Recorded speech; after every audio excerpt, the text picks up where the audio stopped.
तो गाइस, इससे पहले वाले वीडियो में हमने जाना था कि आप सिटीजन आईडी के रूप में रजिस्ट्रेशन कैसे कर सकते हैं automated building plan approval system यानी कि एबी पास 2 में। आज के इस वीडियो में हम जानेंगे कि आप उस सिटीजन आईडी से अपने घर का जो बिल्डिंग परमिशन होता है उसके लिए आप फॉर्म कैसे अप्लाई कर सकते हैं। तो गाइस, सबसे पहले आप यदि रजिस्ट्रेशन कर चुके हैं तो आपके पास एक यूजर आईडी और पासवर्ड होगा, तो उसे आपको एबी पास 2 सिस्टम पे आने के बाद यहाँ से उसे लॉगिन कर लेना है। जो आपकी आईडी पासवर्ड रहेगा उसे आपको यहाँ से लॉगिन कर लेना है कैप्चर कोड डाल के। जैसे ही आप लॉगिन करेंगे तो इस प्रकार से आपका पेज आ जाएगा। यहाँ पर बहुत सारे ऑप्शन मिल जाते हैं बिल्डिंग परमिशन से रिलेटेड। क्योंकि हमें न्यू बिल्डिंग परमिशन के लिए अप्लाई करना है तो हमें न्यू प्लान सबमिशन में जाना है और यहाँ पर हमें एक असेसमेंट नंबर डालना पड़ेगा जो प्रॉपर्टी टैक्स वैलिडेशन का रहता है। तो हमें एक प्रॉपर्टी टैक्स नंबर होता है 10 अंक का, वो यहाँ हमें डालना है। प्रॉपर्टी टैक्स आपको आपके नगर पालिका से मिल जाएगा, जिस भी नगर पालिका में आपका मकान है।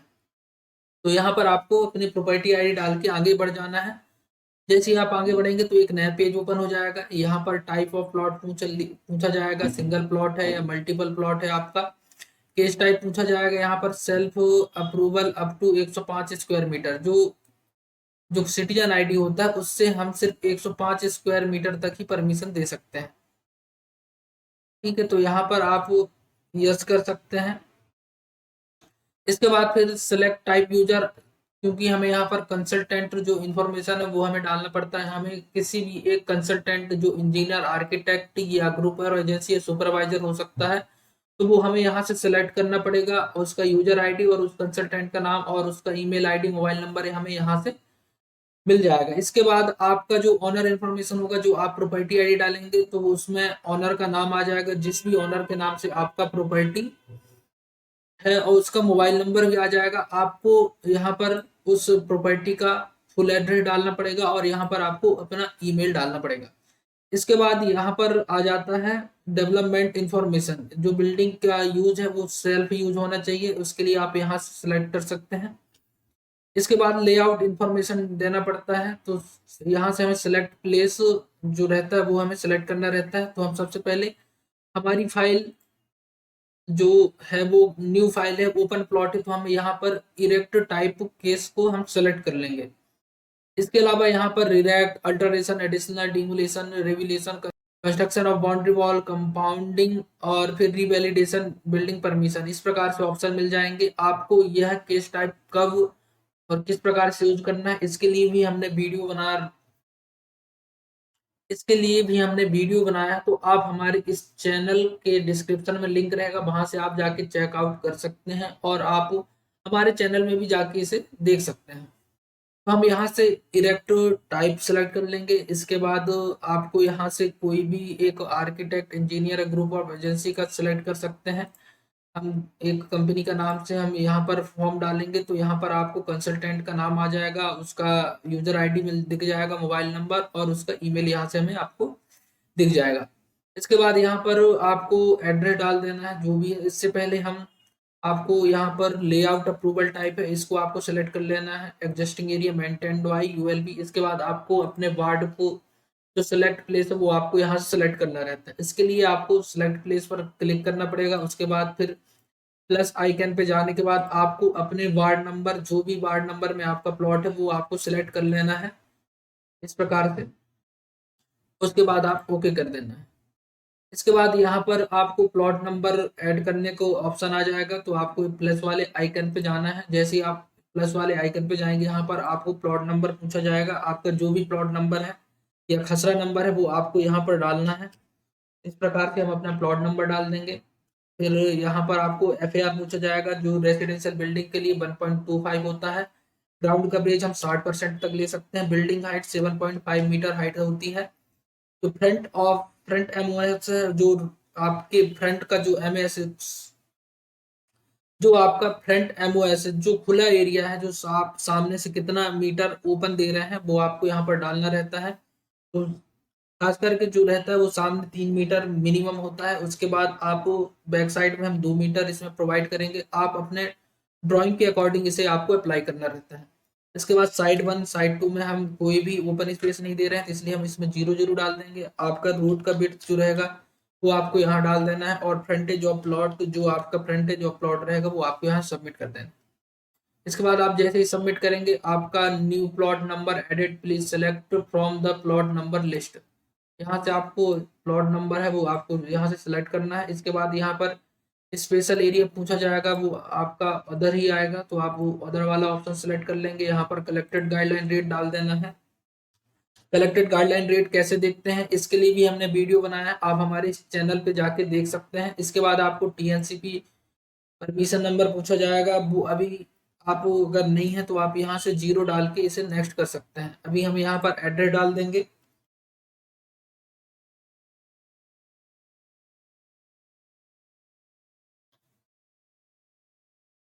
वार्ड नंबर 13 हो जाएगा हमारा। ईमेल आईडी जो भी है वो आपको यहाँ से डाल देना है।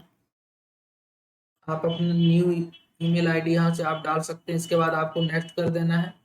नेक्स्ट करने के बाद तो यहाँ पर बहुत सारे ऑप्शन मिल जाएंगे। लेआउट इन्फॉर्मेशन, तो आप यहाँ से इन लेआउट इन्फॉर्मेशन को जानकारी लेकर के आप यहाँ से यस नो में आंसर दे सकते हैं।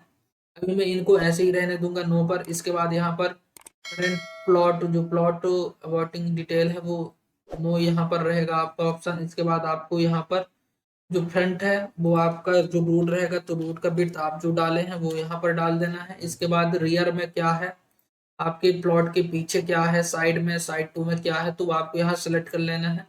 यदि आपको किसी प्रकार की जानकारी नहीं है तो आप यहाँ से अदर वाला ऑप्शन भी सिलेक्ट कर सकते हैं। मुझे जानकारी है कि मेरे साइड में प्लॉट है, तो मैं यहाँ से दोनों साइड में प्लॉट सेलेक्ट कर लूंगा।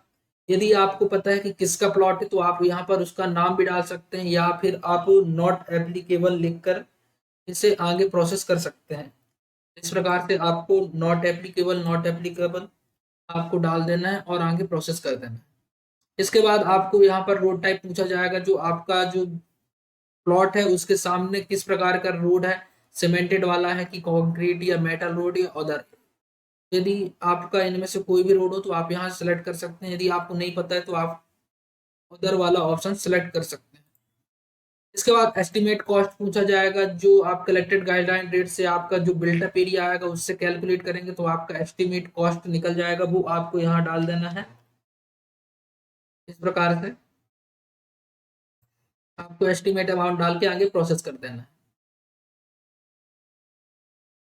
अब इसके बाद हमारा ये थर्ड पेज आ जाएगा। थर्ड पेज में आपका एप्लीकेशन सबमिशन में जनरल इंफॉर्मेशन पूछा जाता है। Means of access, one side to side, यदि आपका वन साइड है तो वन साइड ही रहने देना है इसको। मीन्स ऑफ एक्सेस लेंथ आप यहाँ डाल सकते हैं। जैसे कि हमारा यहाँ पर प्रोविजन दिव्यांग में, इनमें से भी कोई भी ऑप्शन में कुछ भी नहीं डालने वाला हूँ, सिर्फ यहाँ मैं प्रोविजन ऑफ दिव्यांग वाला में रैंप प्रोवाइडेड, यदि आप रैंप दे रहे हैं तो आप यस कर सकते हैं। यदि आप रैंप नहीं प्रोवाइड कर रहे हैं तो आप यहाँ पर नो लिखकर इसे प्रोसेस कर सकते हैं आगे। इसके बाद आपको लैंड यूज में आपको रेसिडेंशियल ही सिलेक्ट करना पड़ेगा। यदि आपका शॉप कम रेसिडेंशियल पर्पज है तो आप यहाँ से दूसरा ऑप्शन भी सिलेक्ट कर सकते हैं। इसके बाद यहाँ पर जो लैंड सब यूज है वो रेसिडेंशियल आ जाएगा हमारा। यदि आपका शॉप है तो shop line at ground floor वाला ऑप्शन सेलेक्ट कर सकते हैं, हम रेसिडेंशियल सेलेक्ट कर लेंगे। इसके बाद नो अप टू 100 किलोवाट का आपको जो लोड है बिल्डिंग का लैंड, उसको आप यहाँ सेलेक्ट कर लेना है। इसके बाद बिल्डिंग एक्टिविटी किस टाइप का रहेगा, तो हमारा जो रेसिडेंशियल ड्वेलिंग यूनिट रो टाइप बिल्डिंग है इसको हम सेलेक्ट कर लेंगे। इसके बाद आपको टाइप ऑफ बिल्डिंग पूछा जाएगा, तो आपको यहाँ से residential building height up to 12.5 metre वाला ऑप्शन सेलेक्ट कर लेना है। इसके बाद आपको यहाँ पर प्लॉट का बिड्थ पूछा जाएगा, तो आपको प्लॉट का बिड्थ डाल देना है इस प्रकार से।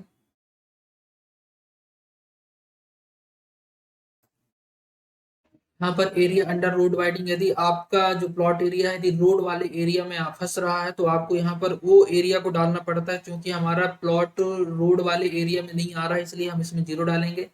यदि प्लॉट में और कोई डिडक्शन कर रहे हैं तो वो आपको यहाँ डाल देना है। इसके बाद नेट प्लॉट एरिया, जो आपका प्लॉट एरिया होगा वो आप यहाँ से डाल देना इस प्रकार से। इसके बाद रिक्वायर्ड नंबर ऑफ ट्रीज, क्योंकि प्लॉट एरिया हमारा कम है तो हमारा 1 आ जाएगा इस प्रकार से। और एक्चुअल फ्रंटेज, जो आपका एक्चुअल फ्रंटेज है वो आपको यहाँ से डाल देना है। जो आपके सामने का विड्थ रहेगा वो आपको एक्चुअल फ्रंटेज में डाल देना है इस प्रकार से।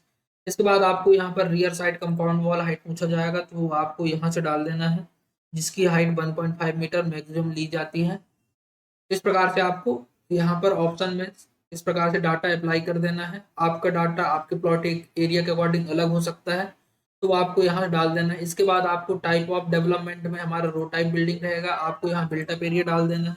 यदि आपका 3 फ्लोर है तो उस हिसाब से आपका बिल्टअप एरिया अलग होगा, तो वो आप यहाँ डाल देना है।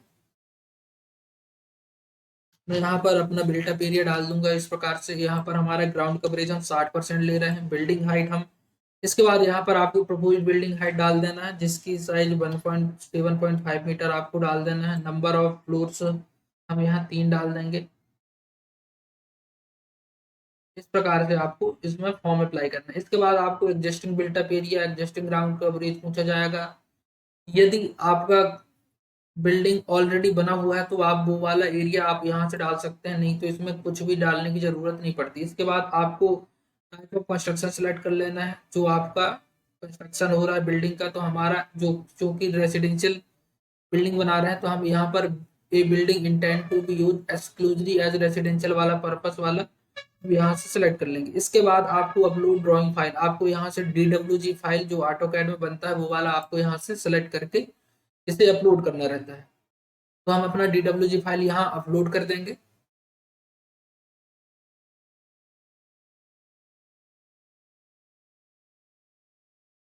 इस प्रकार से आपको अपना ड्राइंग फाइल अपलोड कर देना है। उसके बाद नेक्स्ट पेज में चले जाना है। नेक्स्ट पेज में जाने के बाद आपको यहाँ पर पैरामीटर पूछा जाएगा, आपको यहाँ पर उनका आंसर देना है। यहाँ पर डज प्लॉट कॉलोनी एग्जिस्ट, यदि आपका कॉलोनी एग्जिस्टिंग है तो उसको आपको यस करना है।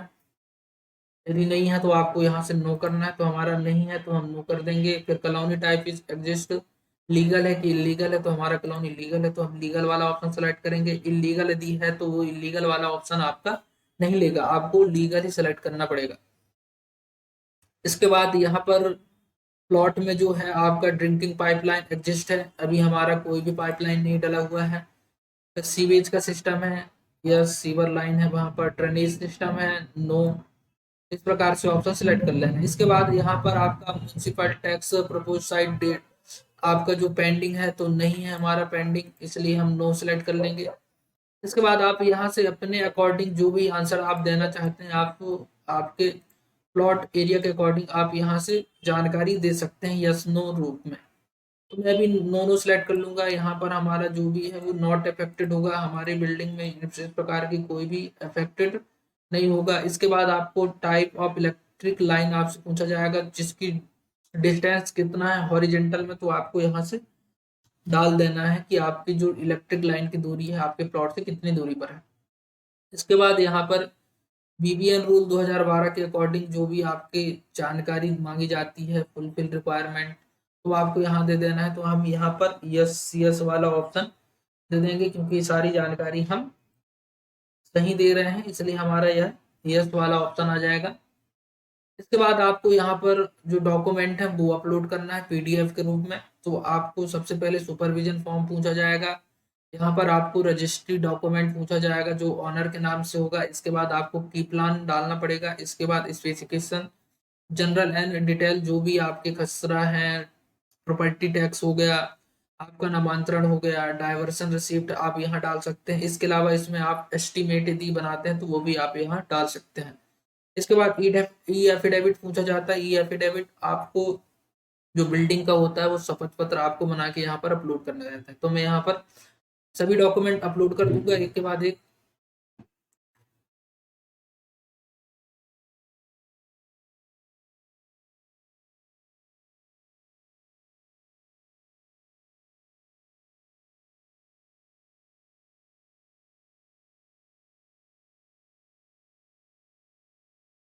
इस प्रकार से आपको डॉक्यूमेंट अपलोड कर देना है। इसके अलावा आप यहाँ पर अर्थक्यूब सर्टिफिकेट यदि मांगता है बाय आर्किटेक्ट द्वारा, तो आप यहाँ सेलेक्ट करके डाल सकते हैं। लेटर ऑफ एथोराइजेशन वाला भी ऑप्शन, आप एक लेटर अपॉइंटमेंट फॉर्म होता है वो आप यहाँ से सबमिट कर सकते हैं। इसके अलावा आपके एरिया में जो भी आपका एनओसी है वो इस अकॉर्डिंग आप यहाँ से सेलेक्ट करके आप डाल सकते हैं। जैसे नजूल का हो गया, एयरपोर्ट एनओसी हो गया, हाई राइज कमिटमेंट का जो एनओसी होता है वो आप डाल सकते हैं। फायर एनओसी आपसे पूछा जाएगा तो वो आप यहाँ डाल सकते हैं। स्ट्रक्चर डिजाइन का भी अगर आपके पास डॉक्यूमेंट है तो वो आप यहाँ से अप्लाई कर सकते हैं। इसके अलावा यहाँ पर approve layout town and country planning का डिपार्टमेंट इस प्रकार से आपका पूछा जाएगा तो आप डाल सकते हैं। तो गाइस जैसे ही आप सबमिट करेंगे तो करते ही आपके पास यहाँ पर पेमेंट कंफर्मेशन का एक पॉपअप विंडो ओपन हो जाएगा, जिसमें आपको ई नगर पालिका वाले ऑप्शन में क्लिक करके इसको पेमेंट के लिए प्रोसीड कर देना है। जैसे ही आप प्रोसीड के लिए करेंगे तो आपके पास एक और नया पेज ओपन हो जाएगा। इस पेज में एक्सिस इजी पे के माध्यम से ई नगर पालिका को पेमेंट किया जाता है। जैसे ही आपका यहाँ पर अमाउंट आ जाएगा, आपको ट्रांजैक्शन नंबर मिल जाएगा, यहाँ से यूएलबी कोड आपको यहाँ से पता चल जाएगा कि आपका यूएलबी कोड ये है या नहीं। इस प्रकार से आप जानकारी ले सकते हैं। इसके बाद आपको टर्म एंड कंडीशन को सिलेक्ट करके यहाँ से आप net banking, credit card, debit card, UPI, free charge, NEFT और आरटीजीएस के माध्यम से पेमेंट कर सकते हैं। दोस्तों जैसे ही आप पेमेंट कर देंगे, पेमेंट होने के बाद आपको पेमेंट हिस्ट्री से मिल जाएगा, वहां से आप जाके डाउनलोड कर सकते हैं। और इसके बाद आप जैसे ही फाइल सबमिट कर देंगे तो वो आपका फाइल माय फाइल में जाके दिखने लगेगा। तो गाइस इस प्रकार से आप सिटीजन आईडी के माध्यम से आप खुद का बिल्डिंग परमिशन अप्लाई कर सकते हैं। तो गाइस यदि आपको यह वीडियो हेल्पफुल लगा हो तो आप इसे लाइक करिए और शेयर करिए और हमारे इस चैनल को सब्सक्राइब कर दीजिए। मिलते हैं आपको एक नए वीडियो पर, जब तक के लिए गुड बाय एंड जय हिंद, वंदे मातरम।